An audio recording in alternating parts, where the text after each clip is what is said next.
আসসালামু আলাইকুম সবাইকে। আমি শাহজালাল রুমাইনা ডায়েরিতে আপনাদেরকে আরও একবার স্বাগত জানাচ্ছি। প্রথমেই বলে নিচ্ছি, এই ভিডিওটি সবাই প্রথম থেকে শেষ পর্যন্ত মনোযোগ দিয়ে দুইবার দেখবেন, মিনিমাম দুইবার দেখবেন। তারপরে যদি কোনো প্রশ্ন আসে মনে, সেটা আপনি আমাকে ফোন দিয়ে বা SMS দিয়ে বা হোয়াটসঅ্যাপে যোগাযোগ করে জানাতে পারেন। আচ্ছা, প্রথমে বলি, আমাদের চাওয়া একটাই, ইউরোপের অ্যাম্বাসিগুলো আমরা বাংলাদেশে চাই। তো এই আওয়াজটা আমি সেই রাশিয়া বসে উঠাইছিলাম, পরবর্তীতে বেশ বড় পরিসরে গেল, একটা দুইটা VFS ওপেন হলো, পরে আমরা থেমে গেলাম। এরপরে আমরা শুধুমাত্র মানববন্ধন এবং সংবাদ সম্মেলনে সীমাবদ্ধ রইলাম, যার কারণে পুরো ব্যাপারটা আমার কাছে মনে হচ্ছে মুখ থুবড়ে পড়তেছে। তো এটা নিয়ে আরও ভালোভাবে কাজ করতে হবে। এবার কে কী করবে আমি জানি না, বাট আমারটা আমি করে যাব। আমাদের চাওয়া একটাই, ইউরোপের অ্যাম্বাসিগুলো আমরা বাংলাদেশে চাই।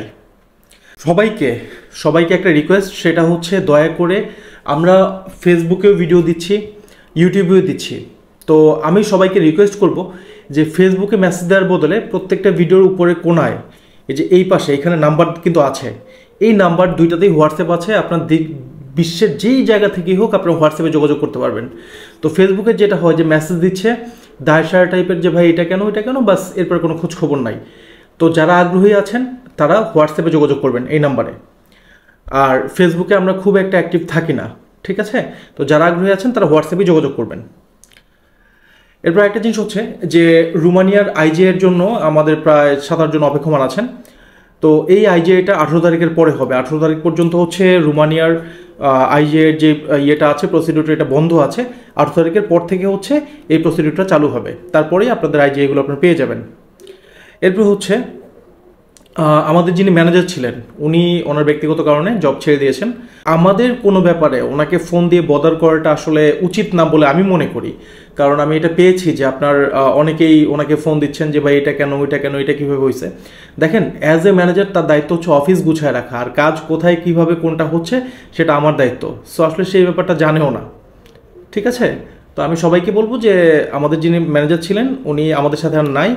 তো ওনাকে এই ব্যাপারে, আপনাদের কাজের ব্যাপারে ফোন দিয়েও লাভ নাই, শুধু বিরক্ত করার কোনো দরকার হয় না। আচ্ছা, এরপর হচ্ছে অনেকেই আমাকে প্রশ্ন করছেন যে ভাই আমাদের কুয়েতে কোনো অফিস আছে কিনা, আমাদের দেশের বাইরে কোনো অফিস আছে কিনা, কোথাও শাখা আছে কিনা। যে না, আমাদের কোথাও কোনো শাখা নেই। আমাদের অফিসে একটাই ছোট্টখাট্ট অফিস, এখানে 3.5 বছর ধরে আছি আলহামদুলিল্লাহ।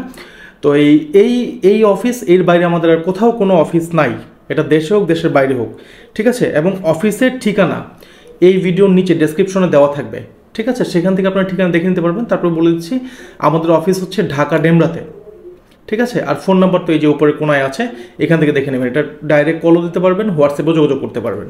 আলহামদুলিল্লাহ, অনেকেই যারা আমার ফেসবুক পেজে আছেন, ফলো করছেন, সবাই জানেন যে আমরা অলরেডি কুয়েত থেকে রোমানিয়ার ভিসা 2025 সালের প্রথম রোমানিয়ার ভিসা আমরা কুয়েত থেকে পেয়েছি, এবং অলরেডি তারা রোমানিয়াতে চলেও গিয়েছে। তো সেখানে তাদের আসলে কি মতামত আমাদের সার্ভিস সম্পর্কে, কুয়েত থেকে যে তারা গিয়েছেন তাদের কি মতামত সেটা আপনারা দেখেন। চলেন আমরা দেখে আসি, গিয়ে আমরা শুনি যে তারা কি বলছে। কি অবস্থা ভাইরা? তো আলহামদুলিল্লাহ। কি অবস্থা ভাই আপনার? এই তো। তাহলে কিভাবে আসছেন ভাই?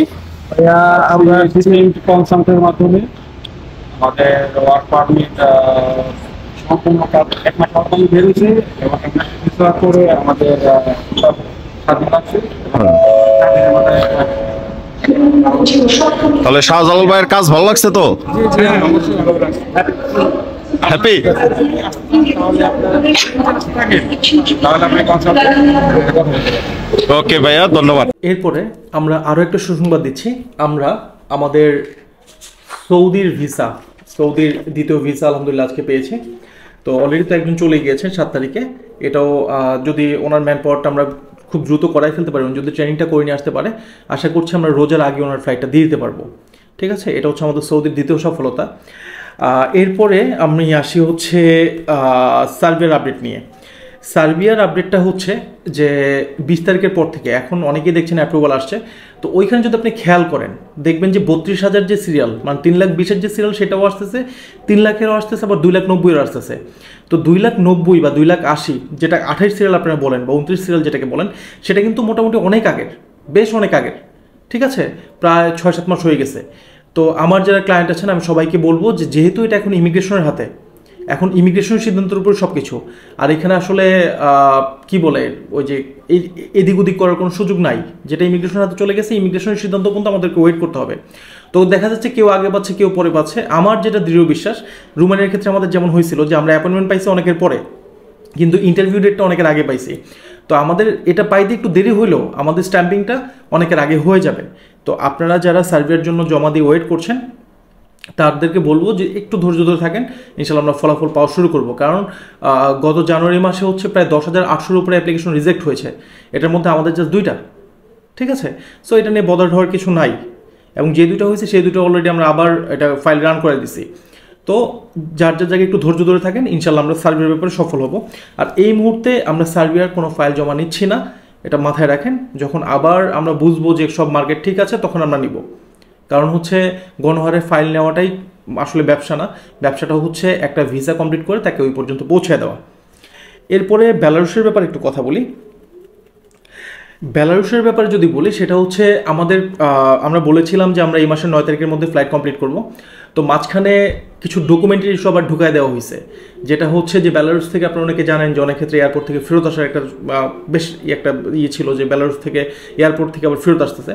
তো সেটাকে প্রিভেন্ট করার জন্য আমাদের যেসব ডকুমেন্টগুলো দরকার ছিল, যেসব ডকুমেন্ট আমাদের প্রয়োজন ছিল, সেই ডকুমেন্টগুলো আমরা রেডি করতে করতে আমাদের একটু সময় লেগে গিয়েছে, এবং ওই ডকুমেন্টগুলো অলরেডি ইন্ডিয়ান বেলারুশ এম্বাসিতে আছে, ওইখান থেকে অ্যাটাস্টেড হয়ে আসলে ইনশাল্লাহ আমরা বাকি ডকুমেন্টটা পেয়ে যাবো। আর এখানে আরেকটা সমস্যা একটু বলে দিই বেলারুশের ব্যাপারে, সেটা হচ্ছে বর্তমান চলমান পরিস্থিতির কারণে, চলমান পরিস্থিতি এবং হচ্ছে নিষেধাজ্ঞার কারণে বেলারুশ, রাশিয়া এইসব দেশগুলি কিন্তু ডিএইচএল বন্ধ। তো এটা যদি আসেও অনেক ঝামেলা করে অনেক ঘুরে টুরে তারপরে আসতে হয়। তো যেখানে হচ্ছে ধরেন আমি বাংলাদেশ থেকে হচ্ছে মলদোভাতে ডকুমেন্ট পাঠাচ্ছি, ওইখানে 3 দিন 4 দিনে পেয়ে যাচ্ছে। যেমন গত বৃহস্পতিবারে পাঠিয়েছে, আজকে আমি মেসেজ দেখলাম যে মলদোভায় ডকুমেন্ট চলে গেছে পুলিশ ক্লিয়ারেন্সগুলি। কিন্তু বেলারুশে এটা হয় না, বেলারুশে মিনিমাম 3 থেকে 4 দিন সময়, 10 থেকে 12 দিন সময় লাগে। তো এখানেও আমরা পিছিয়ে যাচ্ছি। তো সেক্ষেত্রে বেলারুশের যারা আছেন বলবো যে একটু ধৈর্য ধরেন। আমরা যেটা প্ল্যান ধরে রাখছি সেটা হচ্ছে মার্চ 15-এর মধ্যে হচ্ছে আপনাদের ফ্লাইটগুলো কমপ্লিট করে ফেলা, এবং আপনাদের পাবলিকলি বলছি না যে কোন ডকুমেন্ট আমরা দিব, তখন দেখলেই বুঝতে পারবেন যে আসলে কি ডকুমেন্ট আমাদের রেডি করে লাগছে অ্যাকচুয়ালি, এবং এটা আপনার লাইফ টাইম কাজে লাগবে। তো বেলারুশের জন্য যারা আছেন একটু ধৈর্য ধরেন, আমরা এগুলো কমপ্লিট করে দিচ্ছি ইনশাল্লাহ। আমরা এখন ফাইল যেসব দেশের জন্য নিচ্ছি ঠিক সেটাই বলবো, এর বাইরে কেউ ফোন দিয়ে বললেন না যে ভাই অমুক দেশের কাজ করেন তমুক দেশের কাজ করেন, এটা বললেন না। আমাদের হাতে যে ডিমান্ডটা আছে সেই ডিমান্ড অনুযায়ী আমরা ফাইল নিব, অন্য কোনো দেশের ফাইল এর বাইরে আমরা নিতে পারবো না। আশা করি বুঝতে পারছেন। আমি দেশগুলো একটু বলছি: Romania, north Macedonia, Moldova, Belarus, Kazakhstan এবং সৌদি আরব। তো এখানে বলি, যদি প্রথমে রোমানিয়া নিয়ে বলি, আমরা সর্বোচ্চ প্রায়োরিটি দিচ্ছি কুয়েতের ফাইলগুলোকে, কারণ 2.5 থেকে 3 মাসের মধ্যেই সব কমপ্লিট হয়ে যায়। তারপর আমি বলে দিচ্ছি 4 মাস আমরা সময় নিব এক্ষেত্রে, যদি বেশি থেকে বেশি লাগে 4 মাস লাগবে, এর বেশি লাগবে না কুয়েত থেকে। তো অনেকেই কুয়েত থেকে আমাকে প্রশ্ন করছেন যে ভাই আসলে আপনাদের যে সিস্টেম, পারমিটের পরে 4 লাখ টাকা দেওয়া, তারপর হচ্ছে সিকিউরিটি চেক দেওয়া, এটা কেন? এটার কারণ হচ্ছে এটা যে ভাই বাংলাদেশ থেকেই টাকা না দিয়ে ভেগে যায়, টাকা না দিয়ে ইতালি চলে যায় বাংলাদেশ থেকেই।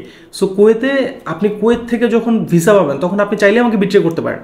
এখন আপনি বলবেন যে ভাই আমি আসলে ভালো মানুষ, হ্যাঁ আমিও বিশ্বাস করি আপনার ভালো মানুষ, তারপরে হয়ে যায়। তো ওই জায়গা থেকে সেফটির জন্য যে আপনি প্রথমে কোনো টাকা দেওয়া লাগবে না, আপনার ফ্যামিলি মেম্বার যে কেউ একজন আসবে, এসে হচ্ছে চুক্তি করবে এবং 4 লাখ টাকার একটা চেক দিয়ে যাবে সিকিউরিটি হিসেবে।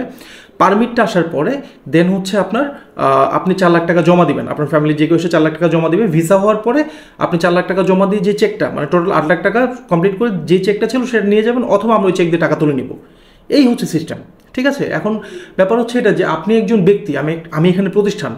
তো হিসাবটা এরকম যে যদি কোনো ইস্যু হয় আপনি আমাকে ইজিলি রিচ করতে পারবেন, কিন্তু আমি কিন্তু পারবো না আপনার বাড়ি গিয়ে দৌড়াতে, ঠিক আছে? এই সেফটির জন্য এটা নেওয়া, এবং এখানে লুকো ছাপার কোনো কিছু নাই, ঠিক আছে?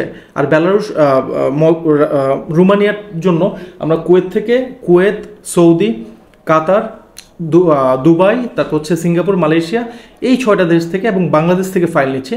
তো যারা হচ্ছে দেশের বাইরে থেকে দিবেন তাদেরকে অবশ্যই বৈধ থাকতে হবে সেখানে, এবং বৈধ ডকুমেন্ট থাকতে হবে। আর হচ্ছে খরচ হবে 8 লাখ, প্রথমে কোনো টাকা নাই, পারমিট আসার পরে 4, এবং মানে প্রথমে এসে হচ্ছে চুক্তি করে 4 লাখ টাকার চেক দিয়ে যাবে, পারমিট আসার পরে 4 লাখ টাকা নগদ দিবে, ভিসা হওয়ার পরে 4 লাখ টাকা নগদ দিয়ে ওই চেকটা নিয়ে যাবে। এই হচ্ছে টোটাল সিস্টেম। এখন পুলিশ ক্লিয়ারেন্সের ক্ষেত্রে অনেকে আমাকে বলেন যে ভাই পুলিশ ক্লিয়ারেন্স কি এই দেশটা লাগবে না ওই দেশটা? তো ওয়ার্ক পারমিট বের করার জন্য নর্মালি বাংলাদেশের পুলিশ ক্লিয়ারেন্স হইলেও সমস্যা নাই, এটা সম্ভব। কিন্তু আপনার যখন অ্যাম্বাসি ফেস করবেন তখন কিন্তু ওই দেশের পুলিশ ক্লিয়ারেন্স আপনার লাগবে, ঠিক আছে, আমি আবারও ক্লিয়ার করছি, আপনি যেই দেশেই থাকেন না কেন বাংলাদেশি পুলিশ ক্লিয়ারেন্স দিয়ে আমরা আপনার ওয়ার্ক পারমিটটা বের করে নিয়ে আসতে পারবো কোনো সমস্যা ছাড়াই। কিন্তু যখন আপনি ধরেন সৌদি থেকে, কাতার থেকে, কুয়েত থেকে, দুবাই থেকে, মালয়েশিয়া, সিঙ্গাপুর এসব দেশ থেকে যখন আপনি অ্যাম্বাসি ফেস করবেন তখন আপনার ওই দেশের পুলিশ ক্লিয়ারেন্স করে নিতে হবে। ঠিক আছে, এছাড়া দ্বিতীয় কোনো উপায় নাই। কিন্তু প্রথম যেটা পারমিট আনার জন্য সেটা বাংলাদেশি পুলিশ ক্লিয়ারেন্স দিয়েও হবে। আশা করি আপনারা বুঝতে পেরেছেন। আচ্ছা, আর বাংলাদেশ থেকে যদি আমরা বলি, বাংলাদেশ থেকে আমরা নিচ্ছি হচ্ছে আপনার 9,80,000, প্রথমে 1, পারমিটের পরে 2, বাকিটা ভিসার পরে রোমানিয়ার জন্য। এবং এক্ষেত্রে লাগবে হচ্ছে মানে বাংলাদেশ এবং দেশের বাইরে থেকে 2 জায়গা থেকে লাগবে পাসপোর্ট, ছবি এবং পুলিশ ক্লিয়ারেন্স। ঠিক আছে, আর অ্যাম্বাসি ফেসের সময় যে দেশে যে নিয়ম সে অনুযায়ী সব ডকুমেন্ট আপনাদেরকে দিতে হবে, এবং খুব বেশি ডকুমেন্ট লাগে তাও না। আচ্ছা, এরপর আসি নর্থ ম্যাসেডোনিয়া নিয়ে। নর্থ ম্যাসেডোনিয়াতে আমরা সময় নিচ্ছি 6 মাস, খরচ হবে 8 লাখ, প্রথমে 1, পারমিটের পরে 1, বাকিটা ভিসার পরে। আর মলদোভাতে খরচ হবে 8,70,000, প্রথমে 1, পারমিটের পরে 1, ভিসার, আর বাকিটা হচ্ছে ভিসার পরে। আর মলদোভার কিন্তু অলরেডি 2টা স্লট আমাদের চলমান আছে, এবং মলদোভার অলরেডি আমরা ওয়ার্ক পারমিটও পেয়েছি, মানে ডাইরেক্ট ইনভাইটেশন যেটাকে বলে, ইনভাইটেশনটা আমরা পেয়েছি। তো সঙ্গত কারণে আমি ভিডিওতে আপলোড করছি না, এটা যখন ভিসাটা কমপ্লিট হয়ে আসবে তখন আপনারা দেখতে পাবেন, যখন ফ্লাইট দেবো তখন আপনারা সবাই দেখতে পাবেন। তো এই মুহূর্তে দেওয়াটা আমি সেফ মনে করছি না, তাই আমি দিলাম না ভিডিওতে। এবং এটা নিয়ে ঢোল পিটানোর কিছু নয়, আমি তো বললাম যে আলটিমেট সফলতা হচ্ছে কাউকে ফ্লাই করানো। ঠিক আছে, তো এই রোমানিয়া, নর্থ ম্যাসেডোনিয়া এবং মলদোভা এই 3টা দেশে অবশ্যই আপনার পুলিশ ক্লিয়ারেন্স লাগবে। আর বেলারুশে যদি আপনি যেতে চান সেক্ষেত্রে আপনার সময় লাগবে 3 মাস, খরচ হবে 7,80,000। এবং বেলারুশে মাশরুম ফ্যাক্টরি, চিকেন ফ্যাক্টরি এবং গার্মেন্টস এই 3টা জায়গাতেই লোক নিচ্ছি আমরা, এবং এখানে কোনো পুলিশ ক্লিয়ারেন্স লাগবে না, শুধু পাসপোর্ট এবং ছবি হইলেই হবে। আর এরপর হচ্ছে কাজাকিস্তান। কাজাকিস্তানে আপনার 2টা ভিসায় যেতে পারবেন, একটা হচ্ছে আপনার গার্মেন্টসের ভিসা, আর আরেকটা হচ্ছে আপনার জেনারেল ওয়ার্কার, যেটা কনস্ট্রাকশন হতে পারে, এগ্রিকালচার, যে কোনোটা হতে পারে ওইখানে। তো ওইখানে কাজাকিস্তানের সম্পর্কে অনেকের ভুল ধারণা আছে, এটা হয় সেটা হয়। তো এখন নতুন নিয়ম অনুযায়ী কাজাকিস্তানের ভিসা হবে আপনার, আমরা সময় নিব কাজাকিস্তানের জন্য সব মিলায় 1 মাস, সব মিলে 1 মাস, 1 মাসের মধ্যে আপনার সব কিছু কমপ্লিট হবে, ফ্লাইট হয়ে যাবে। এবং আপনার ভিসা হবে প্রথমে 2 মাসের। কাজাকিস্তানে যখন আপনি এয়ারপোর্টে পৌঁছাবেন, ওই এন্ট্রি করার পরে ওইখান থেকে হচ্ছে অটোমেটিক্যালি পরবর্তীতে 12 মাসের ভিসা হয়ে যাবে, আরও 1 বছরের ভিসা আপনার হয়ে যাবে। ওই আগের মতো কারো পেছন ঘুরতে হবে না। ঠিক আছে, এবং কাজাকিস্তানে এখন স্যালারি স্কেলও ভালো, সেক্ষেত্রে আপনার প্রায় 50-55 হাজার টাকার মতো চলে আসে। ঠিক আছে, আর অনেকেই বলতে পারেন যে ভাই এরকম না ওইরকম না, আমি নিজে থেকে আসছি, আমি দেখে আসছি। আগের যে পরিস্থিতি ছিল, পরিস্থিতি পুরোপুরি চেঞ্জ। এখন চাইলেই ইচ্ছা করলে যে কেউ নিতে পারে না মানুষকে, কোটা পাওয়া লাগে, এবং কোটা পাওয়ার জন্য সব কিছু আগে ঠিক করতে হয়, থাকা খাওয়া সব কিছু। এবং এই যে 50,000 টাকা পাবেন আপনি বেতন হিসেবে, এর মধ্যে হচ্ছে থাকা খাওয়া মালিকের, এর বাইরে হচ্ছে 50,000। ঠিক আছে, তো কাজাকিস্তান হচ্ছে ধরেন সেন্ট্রাল এশিয়ার সুইজারল্যান্ড বলা হয়, কাজাকিস্তানকে বলা হয় এশিয়ার সুইজারল্যান্ড, এত সুন্দর একটা দেশ। ঠিক আছে, এবং ফল, আল্লাহর রহমত আছে, ডিরেক্ট আল্লাহর রহমত ভরা একটা দেশ। আচ্ছা, এরপর আসি সৌদি আরবিয়া।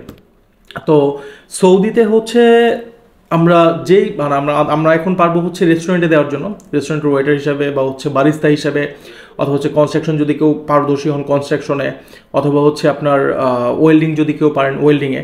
তো যেটা পারবেন আমরা ওই কাজে আপনাদেরকে দিতে পারবো, ওই কাজ আমরা ব্যবস্থা করে দিতে পারবো।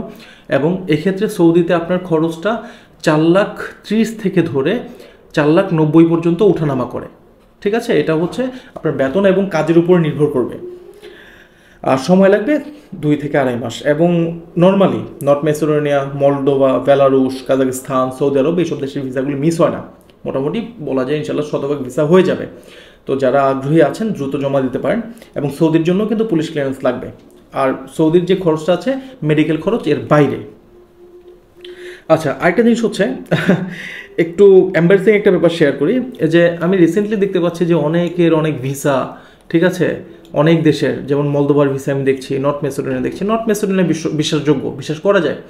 এখন মলদোভার যে ভিসাটা, বাংলাদেশের অনেকে জানেই না যে মলদোভার ভিসা আসলে স্ট্যাম্পিং কোত্থেকে হয়। ঠিক আছে, আমি বললাম না, বেলারুশ এবং মলদোভা এই 2টা দেশ, বেলারুশের ভিসা স্টিকার ভিসা 2018 সাল থেকে এখন 2018 সাল থেকে এখন পর্যন্ত কোনো বেলারুশিয়ান স্টিকার ভিসা বাংলাদেশি পাসপোর্টে লাগে না ইন্ডিয়া থেকে, বুঝছেন? মানে ইন্ডিয়া থেকে বাংলাদেশি পাসপোর্টে কোনো বেলারুশের স্টিকার ভিসা লাগে নাই 2018 থেকে আজকে পর্যন্ত। দায়িত্ব নিয়ে বলতেছি, খোঁজখবর নিয়ে দেখেন।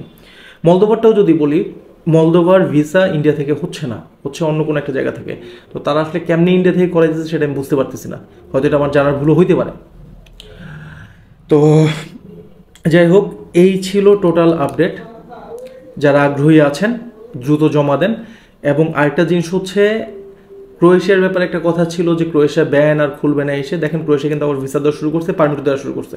তো আমি বলছিলাম যে কোনো দেশ আসলে পুরোপুরি বন্ধ হয় না, যেটা হয় কঠোর হয়ে যায়, কঠিন হয়ে যায় আস্তে আস্তে।